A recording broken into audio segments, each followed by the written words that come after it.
మీ అమ్మని ఎన్నిసార్లు కొట్టినా? చాలాసార్లు కొట్టినా. నేను ఎప్పుడైనా కొట్టినానా? కొట్టేదాకా తెచ్చుకో. Watch our film Raju vs. Zambai with extended cut, streaming now only on ETV Win. ఇవే ఇవే జీవన తరంగాలు, ఇవే ఇవే జీవన తరంగాలు, జీవన తరంగాలు. అసలేం జరిగిందో చెప్పండి. కీర్తి మీద ఎందుకంత కోపంగా ఉన్నారు? నాకొచ్చే కోపానికి 4 పీకాలనుంది. టైంకి ఇక్కడ లేకుండా బతికిపోయింది. ఉండుంటేనా? అసలు ఏం జరిగిందో చెప్పకుండా ఫైర్ అవుతున్నారేంటి? ఏం జరిగిందా? చూడు చూడు.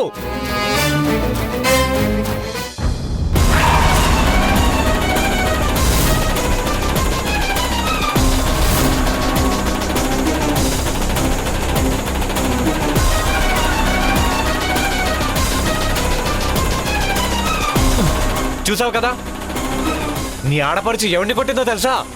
ఈ సిటీలోనే నెంబర్ 1 ఈడియట్ని. ఒక రౌడీని నడి రోడ్డు మీద చేసుకుంది.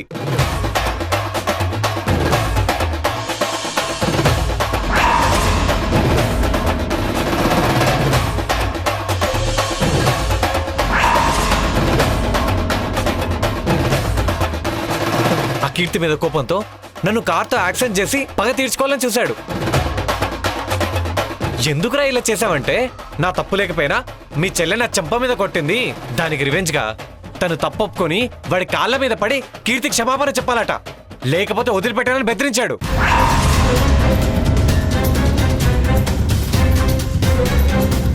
అందరి ముందు వాడి చేసిన పనికి నా తల తీసేసినట్టయింది.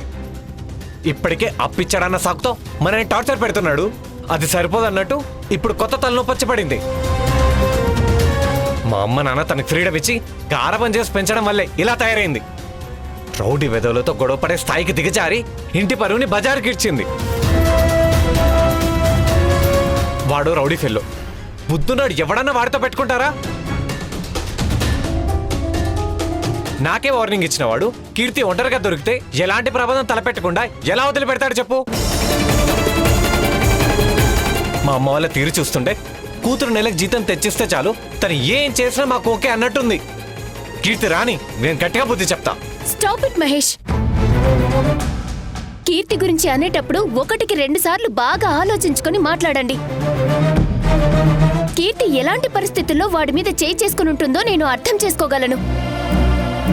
అప్పిచ్చిన వాడు చెప్పాడు కాబట్టి మీ చెల్లి గురించి ఏం చెప్పినా కరెక్ట్ అని బ్లైండ్ గా నమ్మడం మానుకోండి. నువ్వు కూడా కీర్తిని సపోర్ట్ చేస్తున్నావేంటి? తనెంత ఆవేశపరురాలో, ఎంత పొగురుగా ఉంటుందో మర్చిపోయావా? అలాంటి కీర్తి తప్పు చేయలేదంటే నువ్వెలా నమ్ముతున్నావు? నేను ఒక ఆడపిల్లనే కాబట్టి కీర్తి ప్లేస్ లో ఉండి ఆలోచిస్తున్నాను. ఈ రోజుల్లో ఆడవాళ్లు కనబడితే చాలు, ఏజ్తో సంబంధం లేకుండా ఆడవాళ్ళని కామెంట్ చేయడం, అసభ్యకరంగా మాట్లాడడం, చెయ్యి పట్టి లాగడం, కిడ్నాపులు చేసి రేపులు కూడా చేస్తున్నారు. అలాంటి ఈడియట్స్ కి కీర్తిలాగా 4 పీకే వాళ్లే కరెక్ట్. ఆ ప్లేస్ లో నేనుంటే చెప్పు తీసుకుని కొట్టేదాన్ని. కీర్తి మీ చెల్లెలు, అది మర్చిపోకండి. కాపాడాల్సిన మీరే ఇలా అగెనిస్ట్ గా మాట్లాడితే ఎలా? క్షమాపణ అడగమని చెప్పిన ఆదర్శ్ని అక్కడే మీరు కూడా చిత్తకొట్టి ఇంకోసారి కీర్తి గురించి మాట్లాడితే రియాక్షన్ వేరేలా ఉంటుందని వార్నింగ్ ఇచ్చుండాల్సింది. వాడు ప్రూఫ్ చూపిస్తుంటే నమ్మకుండా ఎలా ఉంటాను? వాడు 100 చూపించినా సరే నమ్మలేం, కానీ మనింట్లో మనిషిని నమ్మాలి. కీర్తి ఏం చేసినా ఆలోచించే చేస్తుందనే విశ్వాసం ఉండాలి. ఓ, తప్పు చేసిన శభాషను ఎంకరేజ్ చేయాలే తప్ప బుద్ధి చెప్పకూడదు అంటావు, అంతేనా? మీతో బుద్ధి చెప్పించుకునే ఏజ్ లో కానీ రేంజ్ లో కానీ కీర్తి లేదు. అయినా ఇలాంటి విషయాలు కడుపులో దాచుకోవాలి గాని బయట పెడితే ఈ ఇంటి పరువు పోతుంది. ఈ ఇంటి కొడుకుగా పరువు కాపాడాల్సిన మీరే ఇలా కీర్తితో క్షమాపణలు చెప్పించాలని చూసి ఇంటి ఆడపడుచు పరువు తీయాలని చూడకండి. కీర్తికొచ్చిన పెళ్లి సంబంధం కూడా పోయింది. ఇప్పుడు తను అల్లరి పాలయ్యేలా చేస్తే నలుగురిలో తను తలెత్తుకొని ఎలా తిరుగుతుందనుకుంటున్నారు? రౌడీతో గొడవ పెట్టుకుందని అందరికీ తెలిస్తే తనకి పెళ్లి కూడా జరగదు. ఇంత జరిగాక తన లైఫ్ ఏమవుతుందని ఒక్క క్షణమైనా ఆలోచించారా? ఇప్పుడు ఆ రాస్కల్ మాట వినకపోతే ఊరుకుంటాడనుకున్నావా? ఆల్రెడీ మీరు వాడితో అప్పు చేసి ఇంటికొచ్చేలా చేశారని మిమ్మల్ని అంటున్నారు. అది చాలదన్నట్టు ఇప్పుడు కీర్తిని తీసుకెళ్లి సారీ చెప్పిస్తే అందరిలోనూ మీరే విలన్ అయిపోతారు. ఆదర్శ్ లాంటి రౌడీ మిమ్మల్ని ఏం చేయకుండా వదిలేశాడని హ్యాపీగా ఫీల్ అవ్వండి. ఇక ముందు కూడా వాడితో ఎలాంటి గొడవలు పెట్టుకోకండి. ఇప్పుడు మీకు ఏదైనా అయితే కడుపుతో ఉన్న నేను ఏడుస్తూ కూర్చోవాలి. కీర్తితో మాట్లాడి అసలు జరిగిందేంటో నేను కనుక్కుంటాను. మీరు సైలెంట్ గా ఉండండి. మీకు నచ్చినట్టు చేసుకోండి.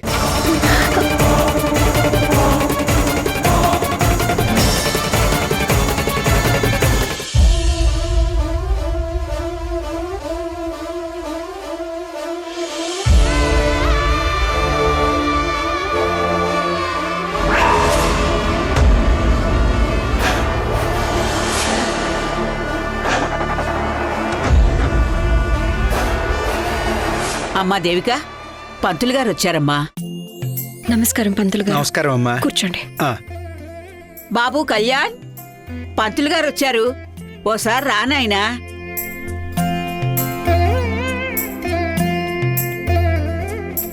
మీ అమ్మగారు జరిగిందంతా చెప్పారమ్మా.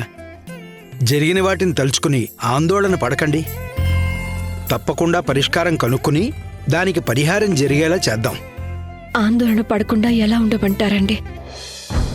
నేను ఏ పూజ చెయ్యాలన్నా, హోమం చెయ్యాలని చూసినా అన్ని అవాంతరాలే ఎదురొస్తున్నాయి. నాకే ఎందుకు ఇలా జరుగుతుందో అర్థం కావడం లేదు నాకు. ప్లీజ్ పంతులు గారు, వీలైనంత తొందరగా ఏమైనా చేసి మా దేవికలో ఉండే భయాలు పోగొట్టేలా చేయండి.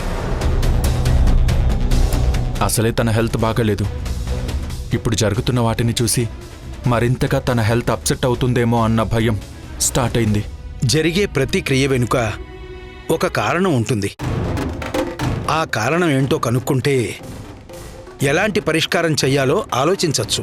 భర్త చేత అక్షంతలు వేయించుకునే భాగ్యం లేనిదాన్నయ్యాను పంతులు గారు. ఇంతకన్నా దౌర్భాగ్యం ఉంటుందా? మనం బాగుండాలని కోరుకోవడంలో తప్పులేదమ్మా. కానీ వాళ్ళ గ్రహచారం బాగులేనప్పుడు ఇలాంటి అడ్డంకులే వస్తూ ఉంటాయి. మనకుండే ఆత్మవిశ్వాసాన్ని దెబ్బతీసే ప్రయత్నం చేస్తూ ఉంటాయి. ఇలా జరుగుతుండటం చూసి నాలో తెలియని భయం స్టార్ట్ అయింది. ఆ భయం పోవాలంటే నా భర్తకి ఎలాంటి ఆపద రాకుండా ఎలాంటి పూజలు చెయ్యాలో, ఎలాంటి హోమాలు చెయ్యాలో చెప్పండి. నా భర్త క్షేమం కోసం నేను ఏం చెయ్యడానికైనా సిద్ధం. మీకు జరిగిన అపశకునాలన్నీ పరిశీలించిన తర్వాత మీ జాతకాల్లో ఏవో దోషాలున్నట్టుగా కనిపిస్తోంది.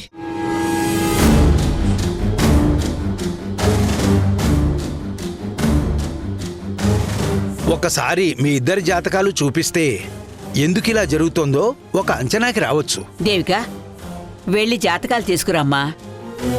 నువ్వు ఉండు, నేను తీసుకొస్తా.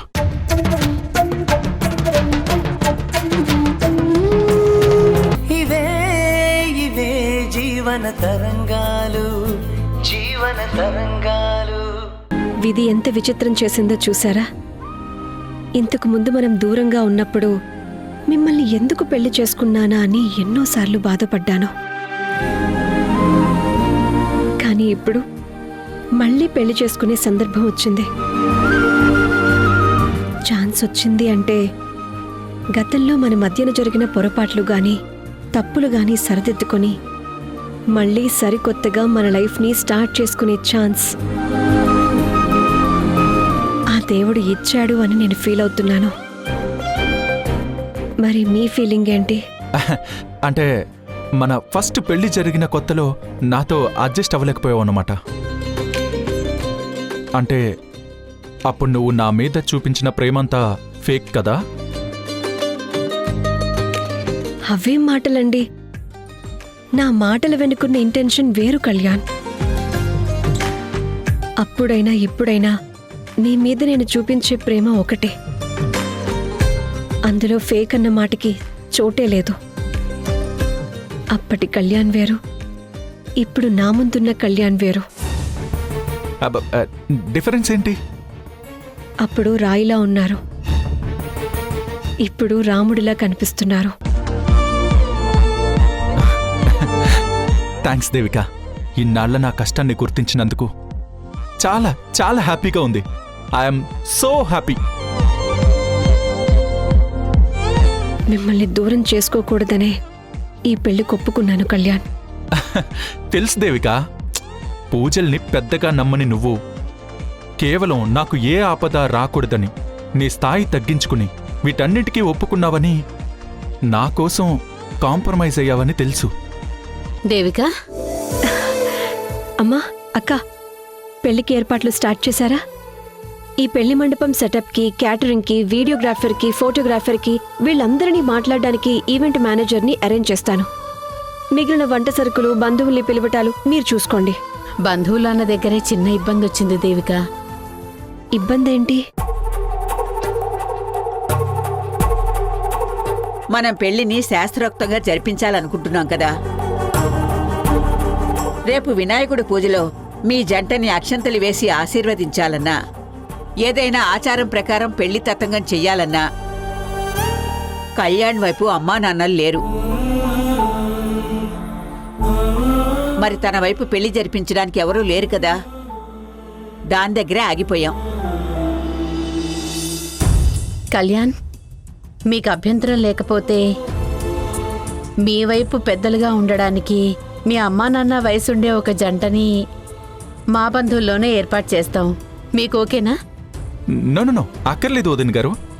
నా వైపు మా అమ్మా నాన్నల తర్వాత అంతటి మనిషిగా మా మేనత్త దేశముఖి ఉన్నారు.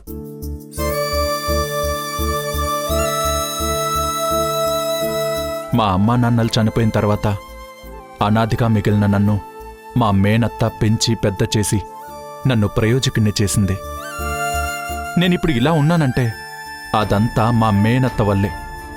కాకపోతే తనకి చెప్పకుండా నేను దేవికని పెళ్లి చేసుకున్నాను. ఆ విషయంలో తను బాగా హర్ట్ అయి అలిగి నాతో మాట్లాడడం మానేసింది. తనకి నేనంటే ప్రాణం. నన్ను సొంత కొడుకు కన్నా ఎక్కువగా చూసుకుంటుంది. మరింకే, వెంటనే ఫోన్ చేసి అప్పుడు తప్పిపోయినా తన చేతుల మీదుగా జరగాల్సిన పెళ్లి ఇప్పుడు మళ్ళీ జరగబోతోంది, అది నీ చేతుల మీదే జరగాలత్తా అని పిలిపించు బాబూ. కరెక్ట్గా చెప్పావమ్మా. అలా చేస్తే మేనల్లుడి మీదున్న కోపం కూడా తగ్గుతుంది. ఫోన్ చేసి పిలవచ్చు, కానీ తనకి కొంచెం మాట పట్టింపు ఎక్కువ. ఏమంటావు దేవిక? నా వైపు చూస్తారేంటండి? మనకి శాస్త్రోక్తంగా పెళ్లి జరగటం ముఖ్యం. మీ మేనత్త గారికి ఫోన్ చేసే టైం లేదు. అర్జెంటుగా రమ్మని చెప్పండి. ఓకే, ఇప్పుడే ఫోన్ చేస్తాను.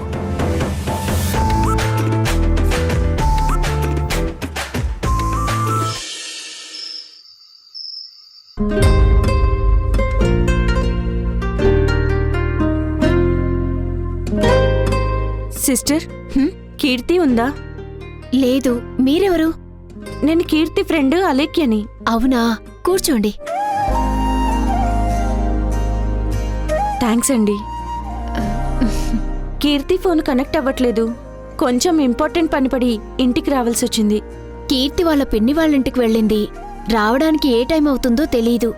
పర్లేదు, తను వచ్చేదాకా నేను వెయిట్ చేస్తాను.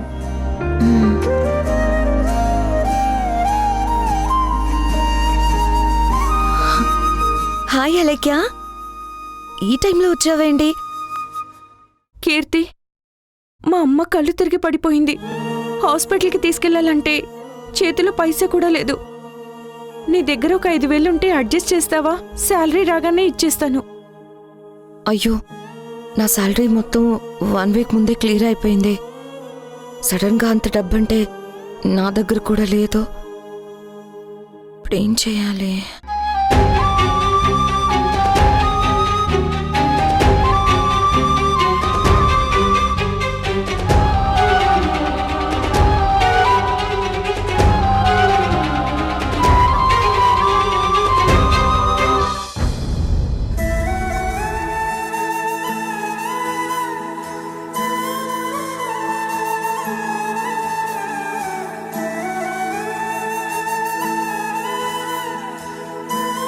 ఈ రింగ్ అమ్మేసి అమ్మకి ట్రీట్మెంట్ ఇప్పించు. ఈ రింగ్ ఎందుకు? వద్దులే, పర్లేదు. పర్లేదు, లేట్ చేయకుండా అమ్మని తీసుకెళ్లి ట్రీట్మెంట్ ఇప్పించు. థ్యాంక్స్ కీర్తి.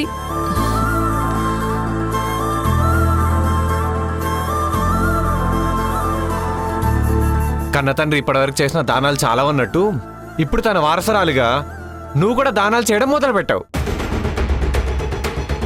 నీకు కొంచెం భయం ఉందా? అడిగే వాళ్ళు ఎవరు లేరని నీ ఇష్టానికి ప్రవర్తిస్తున్నావు.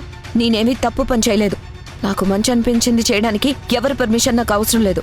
అంటే ఒంటి మీద బంగారం తీసిచ్చేంత మిలియనీర్ అయిపోయావా? మీ నాన్నేమైనా దుబాయ్ పెట్రోల్ కంపెనీకి ఓనర్ అనుకుంటున్నావా? వెనక ముందు చూడకుండా దానాలు చేస్తున్నావు.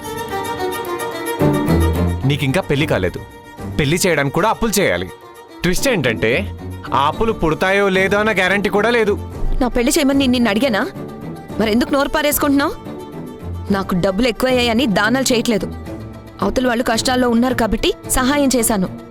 నా వల్ల ఎదుటి మనిషికి మంచి జరుగుతుంది అంటే నాకు నష్టం కలిగినా సరే నేను సహాయం చేస్తాను. చేస్తావు. ఎందుకు చేయవు? ఇంట్లో వాళ్ళు నీకు బాగా చనివేయడం వల్ల నెత్తినెక్కి కూర్చున్నావు. అందుకే పొగరెక్కి ఆదర్శ్ గాడి మీద చేయి చేసుకున్నావు. ఇప్పుడు వాడికి నువ్వు వెళ్ళి క్షమాపణ చెప్తే తప్ప నేను వదిలిపెట్టిన అన్నాడు. ఇప్పుడు వాడి వల్ల నీకేదైనా జరిగితే ఎవరిదే రెస్పాన్సిబిలిటీ? ఇలాంటి పరిగిపోయే పనులు ఎందుకు చేస్తున్నావే? వాడు నాతో మిస్బిహేవ్ చేశాడు. అందుకే బుద్ధొచ్చేలా చంపదెప్ప కొట్టాను. దాని గురించి నువ్వు నాతో డిస్కషన్ చేయాల్సిన అవసరం లేదు. ఏదైనా సరే నేను ఫేస్ చేయగలను. ఏమండి, సాయంత్రం మీకేం చెప్పాను? మళ్ళీ అదే టాపిక్ రైజ్ చేసి చర్చ పెడతారేంటి? సైలెంట్ గా ఉండండి. ఏం జరిగింది దీపా? ఎందుకు అరుస్తున్నావు? మళ్ళీ మీ మావయ్య ఏదన్నా కొత్త గొడవ తీసుకొచ్చారా? ఈసారి చిన్న చేంజ్ అమ్మా. ఆయన కూతురు తెచ్చింది. వాళ్ళ నాన్నగారు లాగా దాన ధర్మాలు చేయడమే కాకుండా బయట రౌడీజం కూడా చేస్తుంది. ఇవే ఇవే జీవన తరంగాలు, జీవన తరంగాలు.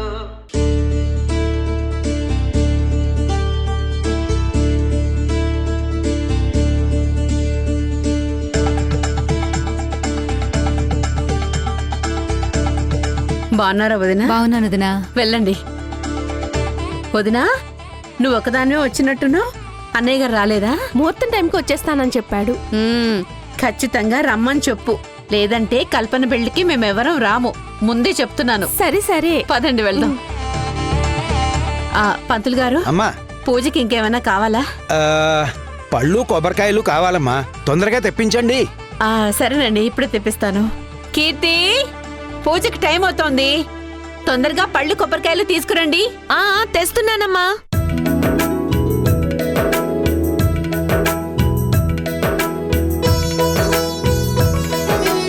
ఇక్కడ పెట్టండి.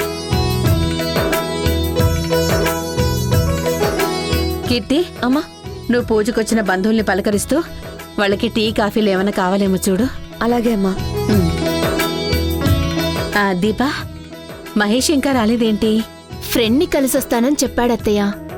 ఇంట్లో జరిగే ఫంక్షన్లకి ముందుండి అన్ని పనులు చూసుకోవాలన్న జ్ఞానం లేదు వాడికి. ఎప్పుడు పెద్దరికంగా ఆలోచించడం నేర్చుకుంటాడో ఏమిటో. అన్నట్టు మీ మావయ్య గారు ఇంటి దగ్గరే ఉన్నారు కదా? అవునత్తయ్య. ఆయన అక్కడ ఉండడమే మంచిది. నువ్వు వెళ్ళి దేవికని తొందరగా రెడీ చేసి తీసుకురా. వెళ్ళు.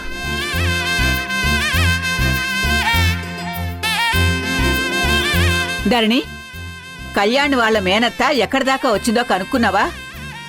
ముందే రావడం కుదరదు. రేపు ముహూర్తం టైంకి వస్తుందని కళ్యాణ్ చెప్పాడు కదమ్మా, మర్చిపోయావా? అయ్యో, గుర్తొచ్చింది. ఈ హడావుళ్ళ పడి మర్చిపోయాను. సరే అమ్మా, నేను వెళ్ళి వంటలు ఎంతవరకు వచ్చాయో చూసొస్తాను.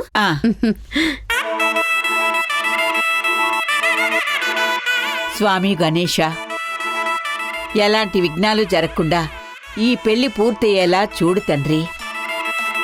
నా బిడ్డ ఇప్పటికే ఎన్నో సంతోషాలు కోల్పోయింది. ఈ పెళ్లి తర్వాత నుంచైనా భార్యాభర్తలు కలిసిమెలిసి అన్యోన్యంగా ఉంటూ పిల్లా పాపలు కలిగి ఆనందంగా ఉండేలా కరుణించు స్వామి. అమ్మా, పూజకి టైం అయింది. వధూవరులను తీసుకురండి.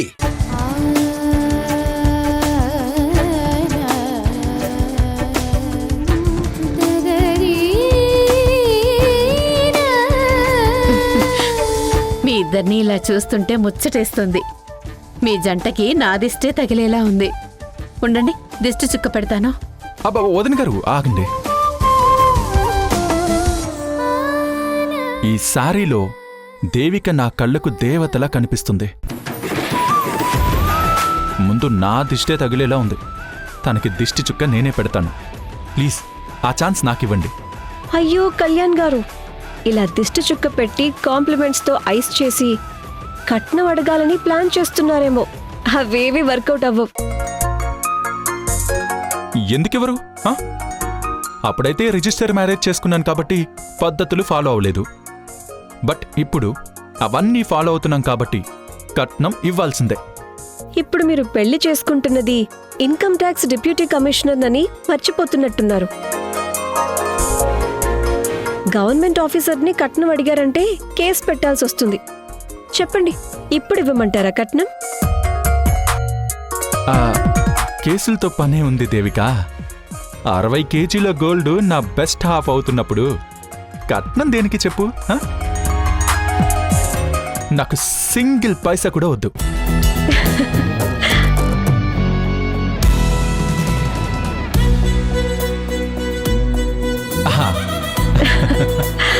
దేవిక, నువ్వు కూడా కళ్యాణ్కి దిష్టి చుక్క పెట్టు.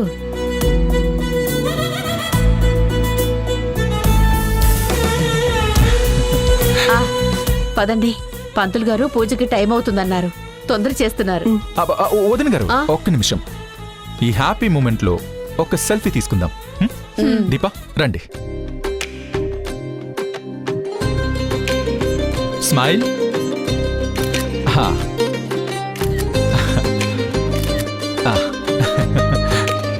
పదండి పదండి రండి. పదండి.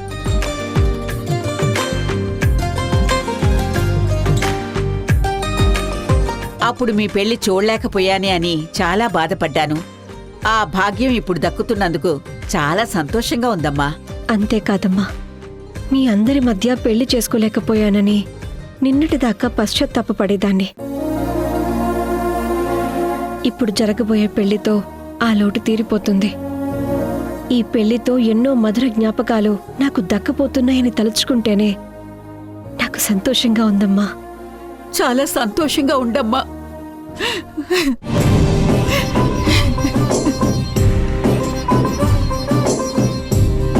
హే అమ్మమ్మ, ఓల్డ్ స్టైల్లో ఏడవకు. నువ్వు ఏడ్చినా సరే బ్యూటిఫుల్ గా ఉండాలి, క్యూట్ గా అనిపించాలి. అలా అయితేనే పెళ్లి వీడియోలో నువ్వు అందంగా కనిపిస్తావు. చాలే ఆపవే, ఏడుపు అందంగా ఎలా ఉంటుంది?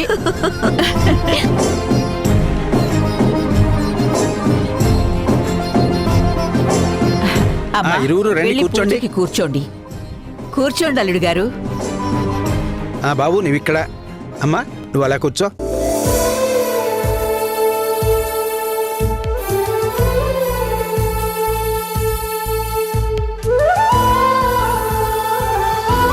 మీకున్న దోషాలు పోవాలని, పూజ ఎలాంటి విఘ్నాలు లేకుండా జరగాలని ఆ వినాయకుణ్ణి మనసులో తలుచుకుంటూ పూజ మొదలు పెడదాం. ఒకరికొకరు కుంకుమ బొట్టు పెట్టుకోండి.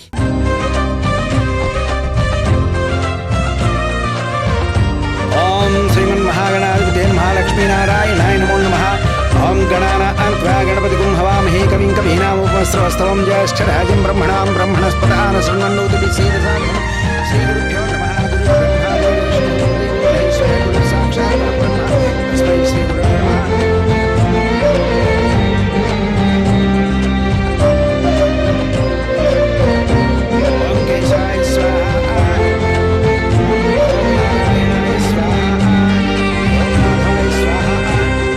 ఎల్లుండి అనగా శుక్రవారం కర్కాటక లగ్నం ఉదయం 10:20 ఇరువురి వివాహ ముహూర్తం నిశ్చయించడం జరిగింది. ఆగండి.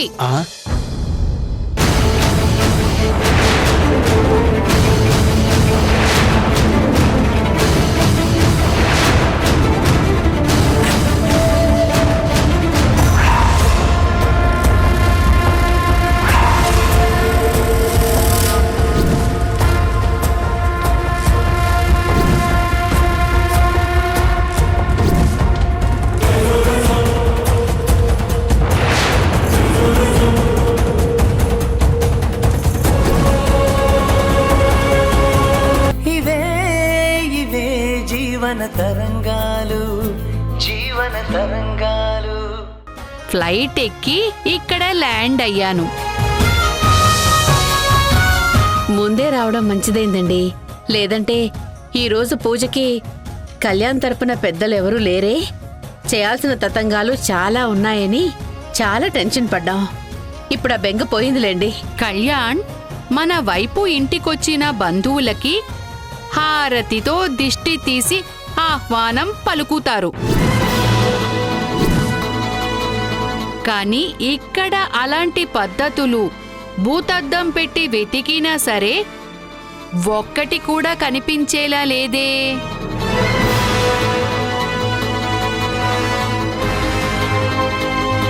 అందరూ పెద్దవాళ్లే, కానీ ఒక్కరికి కూడా బొత్తిగా అతిథి మర్యాదలు తెలిసినట్టు లేవు.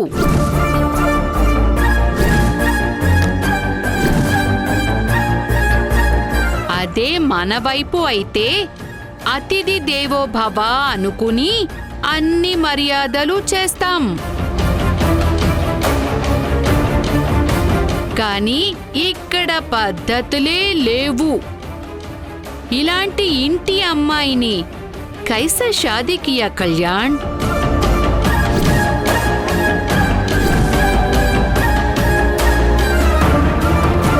వాస్తవానికి మా పద్ధతులకి మీ వైపు పద్ధతులకి తేడా ఉండటం వల్ల మీకలా అనిపించింది పిన్నిగారు. ఇక నుంచి మీ పద్ధతులు తెలుసుకొని మీకు ఇబ్బంది కలగకుండా చూసుకుంటాము. అవునండి.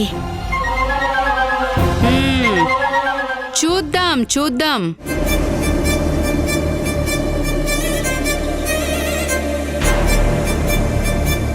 నీ పెళ్లి అప్పట్లో జయపూర్ ప్యాలెస్లో గ్రాండ్గా చేద్దాం అనుకుని ఎన్నో కలలు కన్నాను. కానీ నువ్వేమో పారిపోయి రిజిస్టర్ మ్యారేజ్ చేసుకున్నావు.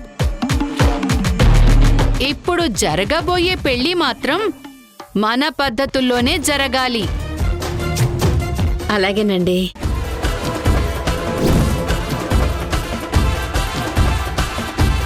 ఇది పెళ్లి జరిగే ఇల్లంటే ఎవరైనా నమ్ముతారా?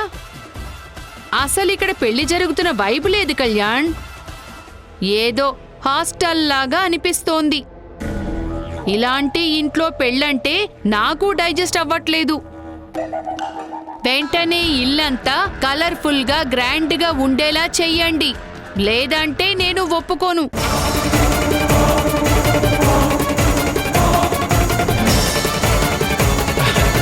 అత్తయ్య, పెళ్ళికి ఇంకా టైం ఉంది కదా, గ్రాండ్గా డెకరేషన్ చేయిస్తాం. ప్లీజ్ నువ్వు వరీ అవ్వకు. పెళ్లి ఇంట్లో కాకుండా దేవిక పుట్టినిల్లైన మా ఇంట్లో చెయ్యాలని నిర్ణయించుకున్నామమ్మా. మా పద్ధతుల ప్రకారం నలుగు పెట్టడం, మంగళ స్నానం, శాస్త్రం ప్రకారం మేనమామ చెయ్యాల్సిన ఆచారాలన్నీ ఉన్నాయి. బోల్నమా.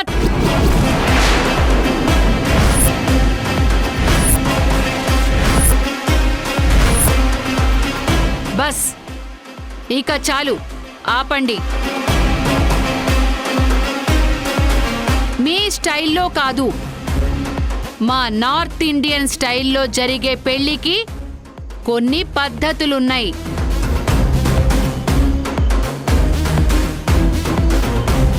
పెళ్లి అంటే మెహందీ ఫంక్షన్, దాండియా ఆట, గర్ఖా డాన్స్, సంగీత్, బారాత్, ఇలా చాలా ఉన్నాయి. అవన్నీ తప్పకుండా చేయాల్సిందే.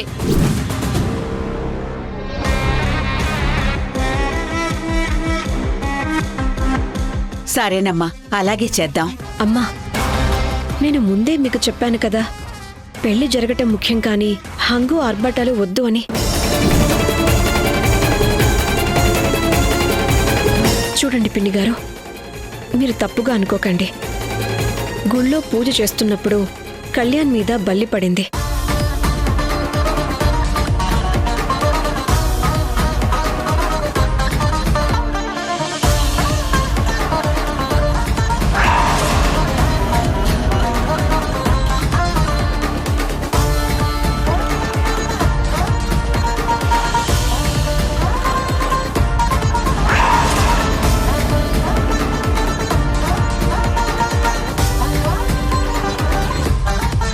కానీ ఎలాంటి అనర్థం జరగకుండా ఉండాలని చేసుకుంటున్న పెళ్లి ఇది.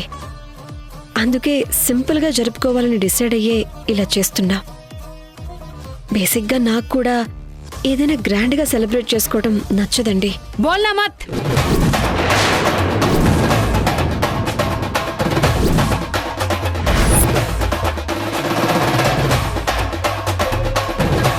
మొదటి పెళ్లి సింపుల్గా దేన్ని ఫాలో అవ్వకుండా చేసుకోబట్టే అపచారాలు జరిగి రెండోసారి పెళ్లి చేసుకోవాల్సి వచ్చింది. దాన్ని నేనేమి తప్పు పట్టడం లేదు. అలా చేయడం కూడా నా బిడ్డకి మంచిదే.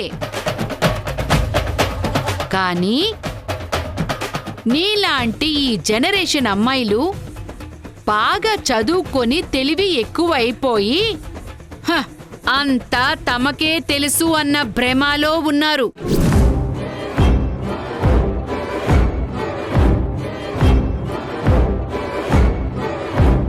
అయితే మీరు తెలుసుకోవాల్సిన విషయము ఏమిటి అంటే పద్ధతులు పుట్టాకే మనం పుట్టాము అని. అయినా ఇంత సింపుల్గా ఇంత చీప్గా మా ఇంట్లో పని మనిషి కూడా పెళ్లి చేసుకోదు.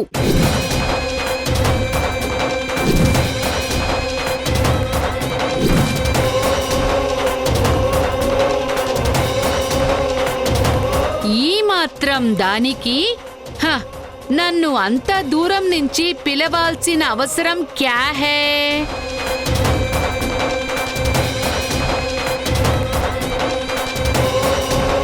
పాపం దేవికకి మా అత్తయ్య రాకతో మరింత మెంటల్ టార్చర్ స్టార్ట్ అయింది. అత్తయ్య ప్లీజ్, ఈ పెళ్లి డిస్టర్బ్ అయితే నాకే మంచిది కాదని పంతులు గారు చెప్పారు. పెద్ద మనసు చేసుకుని పెళ్లి అవాంతరం లేకుండా జరిగేలా చూడత్తయ్యా.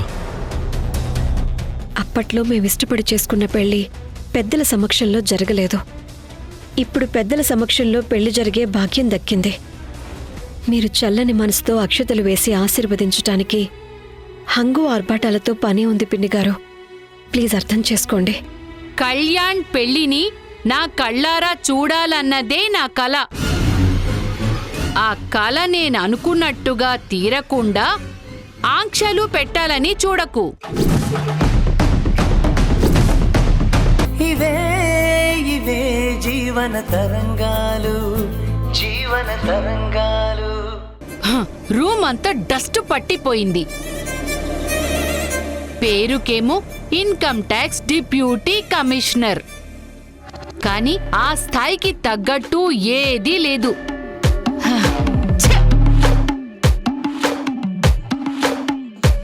అత్తయ్య జ్యూస్ తీసుకోండి. ఎవడికి కావాలరా నీ జ్యూసులు? ఎంతో కష్టపడి పెంచి పెద్ద చేసి చదువు చెప్పించాను. నీకు జాబ్ వస్తే నన్ను బాగా చూసుకుంటావు కదా అని కలలు కన్నాను. కానీ నువ్వేం చేశావు? ఉద్యోగం రాగానే రెక్కలొచ్చిన పావురం ఎగిరిపోయినట్టు దాన్ని పెళ్లి చేసుకుని ఎగిరిపోయావు. నిన్ను తలుచుకుని బాధపడని క్షణం లేదు కళ్యాణ్. సారీ అత్తయ్య, గతంలో జరిగింది మర్చిపో. ఇక నుంచి నిన్ను కళ్ళల్లో పెట్టి చూసుకుంటాను. నేను చేసిన తప్పుని సరిదిద్దుకుంటాను. అత్తయ్య, నా అన్న వాళ్లలో నువ్వు తప్ప ఎవరున్నారు? నేను చేసిన తప్పుల్ని మనసులో పెట్టుకోకుండా పెద్ద మనసుతో క్షమించత్తయ్యా. ప్లీజ్ ప్లీజ్ అత్తయ్య. మాఫ్ కర్ దియా, క్షమించానులే.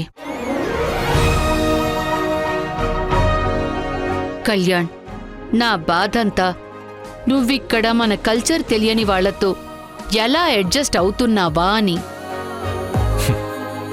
దేవిక కోసం అడ్జస్ట్ అవుతున్నాను అత్తయ్య. కోరుకున్న మనిషి దక్కాలంటే కొన్ని త్యాగం చేయాల్సిందే కదా. కాని నువ్వు ఎంత త్యాగం చేసినా ఇక్కడ వాళ్లకి నీ త్యాగం విలువ అర్థం అయ్యేలా లేదు. కల్చర్ డిఫరెన్స్ ఉన్న మాట వాస్తవమే అత్తయ్య. నేను అడ్జస్ట్ అవ్వక తప్పడం లేదు. అంత దూరం నుంచి నీ పెళ్లి చూడాలని ఎంతో ఆశగా పరుగున వస్తే వీళ్ళేమో నేనంటే లెక్కలేనట్టు బిహేవ్ చేస్తున్నారు. అక్కడే నాకు బాగా మండుతోంది కళ్యాణ్. నీ పెళ్లి జరగబోతున్నా సరే ఒంటి మీద పెద్దగా బంగారం కనపడట్లేదు. గోల్డ్ చైన్, బ్రేస్లెట్, రింగ్స్ వేసుకోవడం మర్చిపోయావా? లేదంటే ఇంట్లో గోల్డే లేదా? నేనే ఎక్కువగా వద్దని వేసుకోలేదత్తయ్య. ఐసా క్యూ? శాస్త్ర ప్రకారం పెళ్లి జరపాలని అన్నారు. పద్ధతి ఆచారం అని బిల్డప్గా చెప్పారు. ఇంతకీ కట్నం కింద ఎంత ఇచ్చారు?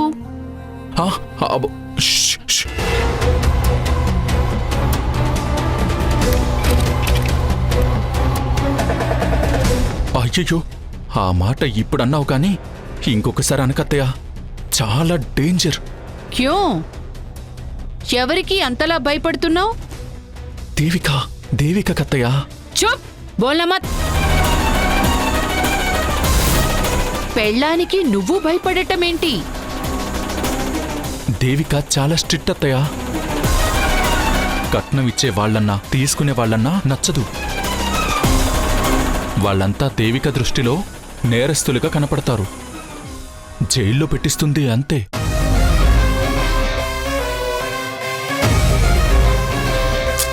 ఢిల్లీలో ఉన్నప్పటి దేవిక అయ్యుంటే నేనస్సలు భయపడేవాణ్ణి కాదు.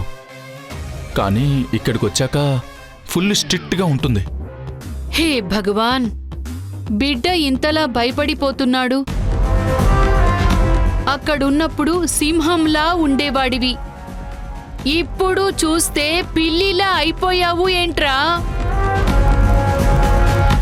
అదే అప్పటి కళ్యాణ్ అయితే ఒక్క పైసా కూడా వదులుకునేవాడు కాదు. ముక్కు పిండి మరీ వసూలు చేసుకుని వచ్చేవాడు. కానీ ఇప్పుడు కట్నం వదిలేసుకున్నావు అంటే నమ్మలేకపోతున్నాను బేటా. అయినా మనము ఏమైనా గతిలేక తీసుకోవాలి అనుకున్నామని అనుకుంటున్నావా? వాళ్ళ ఆస్తుల మీద వ్యాపారం ఏమైనా చెయ్యాలి అనుకుంటున్నామా? అప్పట్లో మీ మామయ్య కూడా నన్ను కట్నం తీసుకునే పెళ్లి చేసుకున్నాడు. ఎందుకంటే అది ఆచారం, శాస్త్రం కాబట్టి. మరి పద్ధతులు పాటిస్తాము అని చెప్పుకునే వీళ్ళు ఎందుకు ఇవన్నీ చేయటం లేదు? అంటే మాటల్లో ఉంటుందే తప్ప చేతల్లో ఉండదన్న మాట వీళ్ళ వ్యవహారం. ఉండు, ఇప్పుడే నిలదీసి కట్నం ఎంతిస్తారో కనుక్కుంటాను. నిన్నొక్కడిని చూసుకుని ఏం తమాషా చేస్తున్నారో తేల్చుకుంటా. ప్లీజ్ ప్లీజ్ ప్లీజ్ ప్లీజ్ వద్దత్తయ్య, దయచేసి ఇప్పుడు ఇలాంటి డిస్కషన్స్ ఏమీ పెట్టొద్దు. నేను ముందులా కాకుండా మంచిగా మారిపోయానని చెప్తేనే దేవిక నన్ను తన దగ్గర ఉండనిస్తుంది. పైగా తన డబ్బులతోనే ఇప్పుడు బిజినెస్ కూడా చేస్తున్నాను. కాబట్టి అడగడానికి మనకు కూడా మొహం చెల్లదు. అందుకే సైలెంట్గా ఉన్నాను. నీకు ఏ లోటు రాకుండా నేను చూసుకుంటాను అత్తయ్య. సమజ్ గయా. నిన్ను బెదిరించి తన చెప్పు చేతల్లో ఉంచుకోవాలని నీ భార్య చూస్తుందని నాకు అర్థమైంది. డర్నా మత్ బేటా. నేను ఉండగా భయపడాల్సిన పని లేదు. వాళ్లని ఎలా హ్యాండిల్ చెయ్యాలో, ఎలా మన దారిలోకి తెచ్చుకోవాలో నేను చూసుకుంటాను. అలాగే అత్తయ్య. ఒక్క నిమిషం, ఇదిగోండి జ్యూస్ తాగండి.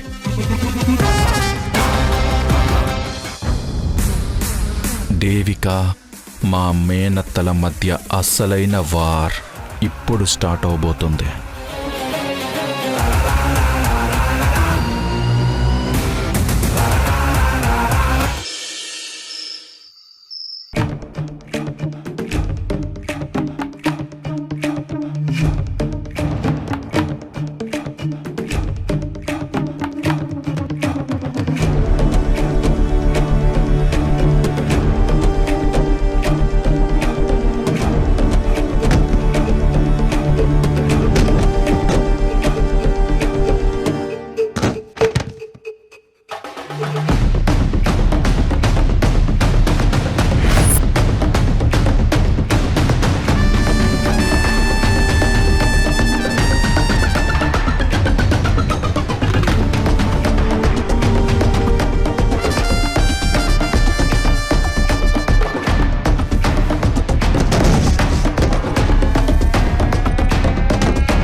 ఎవరు కనపడరేంటి?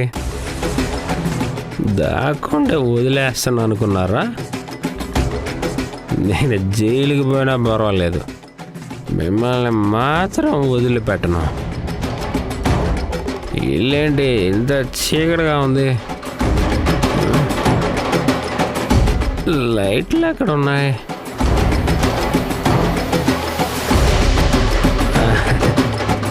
ఇక్కడ ఉన్నారా?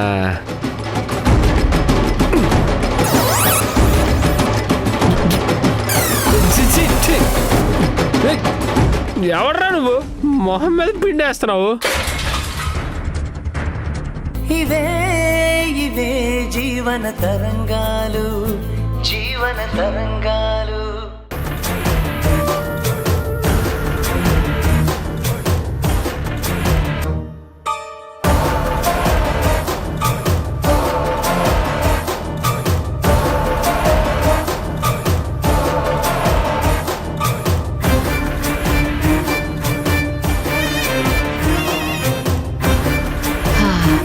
ఆహా, దేవిక తల మొత్తం ఫ్రీ అయిపోయింది.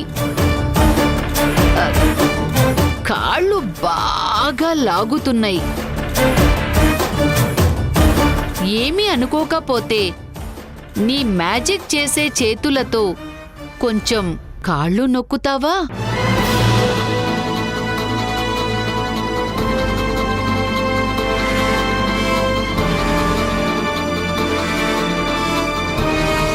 నా కాళ్ళు పట్టడం నామోషీగా అనిపిస్తోందా? సర్లే, కళ్యాణ్తో కాళ్ళు పట్టించుకుంటాను. కళ్యాణ్, అయ్యో, ఆయన నిద్ర లేపడం ఎందుకు పిండి గారు? నేనే కాళ్ళు పడతాను, అలా పడుకోండి.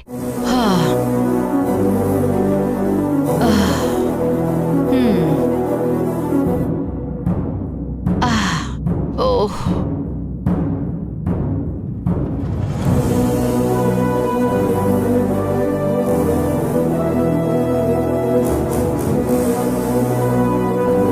అబ్బా,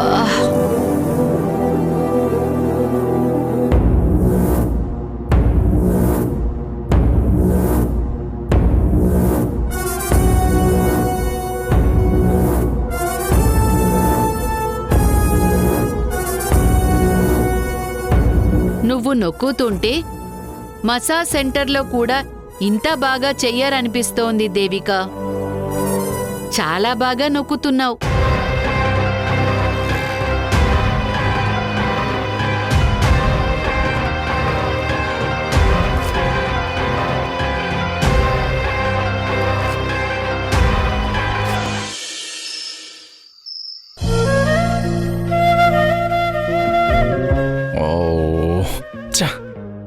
మళ్ళీ కరెంటు పోయింది.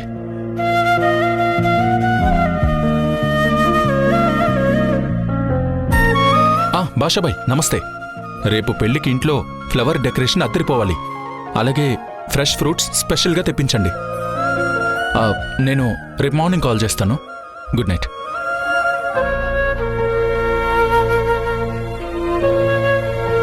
ఏంటి దేవిక, నువ్వింకా నిద్రపోలేదా?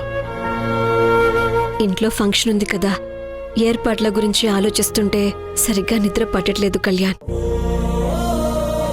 ఈ పవర్ పోవటంతో పిండిగారు కూడా నిద్ర పట్టక ఇబ్బంది పడుతున్నారు. పాపం, ఏసీలో పడుకోవడం అలవాటున్న మనిషి ఇక్కడేమో ఏసీ కూడా లేదు. చాలా ఇబ్బంది పడుతోంది. పవర్ మాటి మాటికి పోతూ ఉంది, దానికి నువ్వేం చేస్తావో చెప్పు. మా మోసి నా కోసం అడ్జస్ట్ అవుతుందిలే, నువ్వేం ఫీల్ అవ్వకు. చూడు దేవిక, మా మేనత్త విషయంలో మీరు ఇబ్బంది పడుతూ ఉంటారని నేను అర్థం చేసుకోగలను. మా మేనత్త మాట పెడసరిగా ఉంటుందే కానీ తన మనసు మాత్రం వెన్న. ఏదైనా నచ్చకపోతే మొహం మీదే చెప్పేస్తుంది. తనకి ఇక్కడే అలవాట్లు పద్ధతులు కొత్త. నా విషయంలో ఏదైనా సరే తను అనుకున్నట్టే జరగాలని కోరుకుంటుంది. నేను కూడా తన మాట కాదని ఇబ్బంది పెట్టలేను. కానీ నేను అడ్జస్ట్ అయినట్టుగా మీరు అడ్జస్ట్ అవ్వాలని లేదు. నా కోసం సర్దుకుపోండి దేవిక, ఇది నా రిక్వెస్ట్, ప్లీజ్. అది మీరు స్పెషల్గా చెప్పాల్సిన పని లేదు కళ్యాణ్. ఇప్పుడు నా మనసులో ఎవరి మీద ఎలాంటి కంప్లైంట్స్ లేవు. ఇక మీ పిన్ని విషయం అంటారా? తను మిమ్మల్ని పెంచి పెద్ద చేశారు కాబట్టి మీ మీద అన్ని రకాల రైట్స్ తనకుంటాయి. ఆమెకి మీ మీదున్న ప్రేమ, కోపాన్ని నేను అర్థం చేసుకోగలను. థ్యాంక్స్ దేవిక. అయినా ఈ ఏర్పాట్ల గురించి నేను ఫాలోఅప్ చేస్తున్నాను కదా, మళ్ళీ మీరెందుకు ఇన్వాల్వ్ అవుతున్నారు? మీరు వెళ్ళి రెస్ట్ తీసుకోండి. రెస్ట్ తీసుకోవాల్సింది నేను కాదు, నువ్వు. నార్మల్ డేస్లోనే ఆఫీస్ వర్క్ అంటూ రెస్ట్ లేకుండా వర్క్ చేస్తావు. ఇప్పుడు పెళ్ళి అనేసరికి అది ఇంకా డబుల్ చేసి రెస్ట్లెస్గా వర్క్ చేస్తున్నావు. నువ్వు మనిషివనుకుంటున్నావా లేక మిషన్ అనుకుంటున్నావా? నాకు అర్థం కావట్లేదు. నాకు ఓ డౌట్ దేవిక, నీకు అలుపన్నదే రాదా? లేదండి, ఇష్టంతో చేసేది ఏదైనా కష్టంగా అనిపించదు. కానీ నీ ఇష్టం నాకు కష్టం అనిపిస్తుంది. సరే గాని క్లైమేట్ చాలా బాగుంది. అలా కూర్చుని కాసేపు కబుర్లు చెప్పుకుందాం. రా కూర్చో.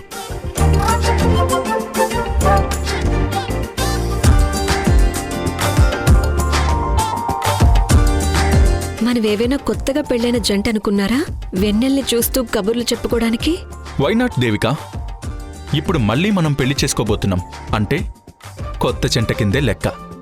సో మనం కూడా కొత్త జంటల్లాగే కబుర్లు చెప్పుకుందాం.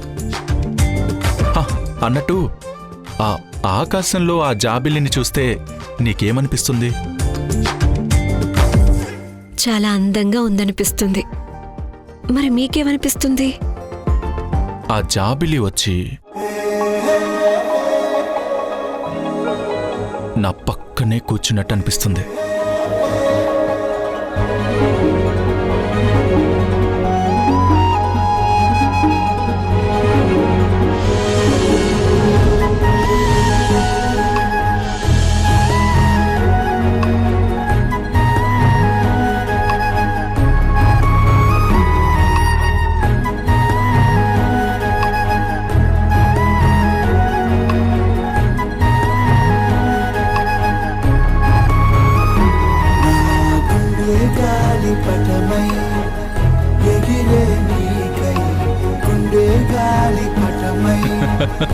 థ్యాంక్ గాడ్, పవర్ వచ్చేసింది. పవర్ రావడం ఇంకా లేట్ అయితే మా అత్తయ్య హోటల్లో రూమ్ బుక్ చేయి అక్కడే ఉంటాను అని పట్టుపడుతుందేమో అనుకున్నాను.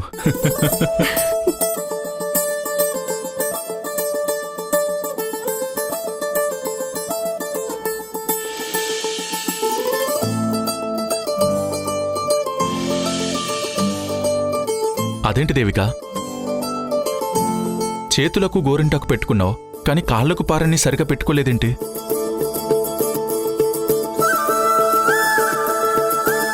ఒక్క పని కూడా ఫుల్గా కంప్లీట్ చేయవా? పెళ్లి కూతురు పాదాలకి నిండుగా పారాని లేకపోతే ఏమైనా బాగుంటుందా చెప్పు? ఇందాక మీరే అన్నారు కదండి, ఇంటి పని ఆఫీస్ పని ఎలా మెయింటైన్ చేస్తున్నావని. ఆ రెండూ చేసే దాంట్లో బిజీగా ఉండి ఇలాంటివి సగం సగం చేయాల్సి వస్తుంది. పారాన్ని మళ్ళీ పెట్టుకుందామంటే టైం దొరకలేదు. ఉదయాన్నే పెట్టుకుంటానులేండి. ఉదయం వరకు ఇలాగే ఉంటావా? అదేం కుదరదు, ఉండు ఇప్పుడే వస్తాను.